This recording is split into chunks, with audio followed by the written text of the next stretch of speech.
The recent spike in food prices means fewer hungry children worldwide are getting the nutrition they need to live. Some local teens decided they'd do something about it by getting a taste of what hunger feels like and raising money at the same time.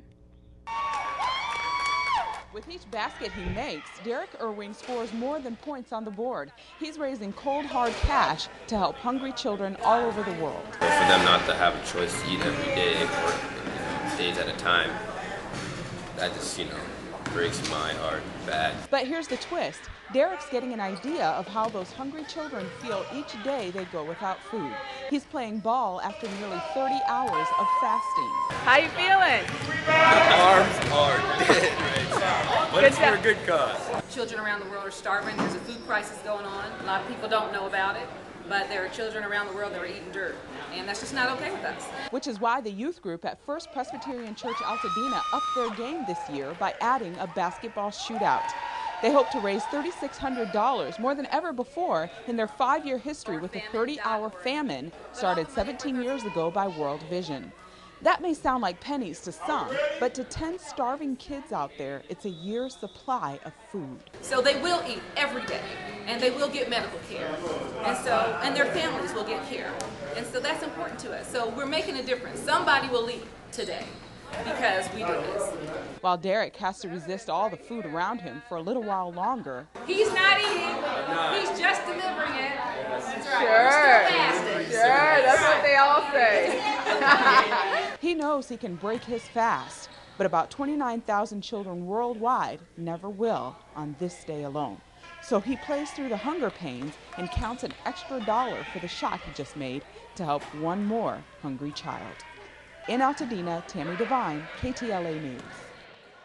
Well, this isn't KTLA, but I did do that story for send it over to KTLA because they were talking about putting it on the air. So hopefully they do that. About 500,000 teens are working this year to raise $12.5 million to help World Vision fight hunger.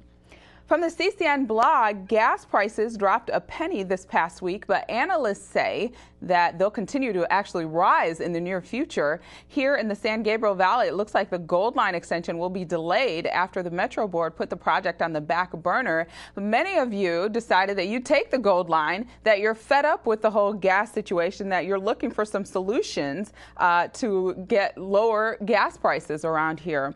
The Arco on Lake and New York and Altadena, we went there. We found some of the lowest prices there and asked what you're doing to protest the gas prices. And here's what some of you said. Well, right now, I'd say this is the cheapest I've seen so far in this part of Pasadena. Kind of sad, huh? Oh, yeah. Any solutions?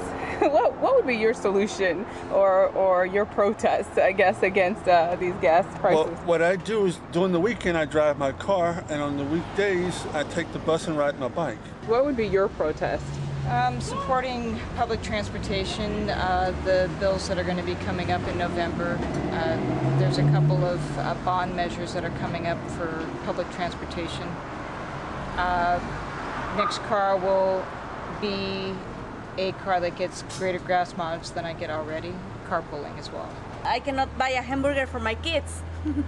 Yeah, that's pretty bad. How would you protest against all of this? I don't know. I really don't know how, but something has to happen because this can be it's too much. Mm-hmm. Yeah. Now I just blogged live right now on the set. On my laptop here, and you can too. And if you send me a blog right now or a comment to the gas prices story or to anything else on the CCN blog, we'll put it on the air at the end of the newscast. So go to crowncitynews.blogspot.com and I'll be updating that blog with some pictures and more info in a little bit.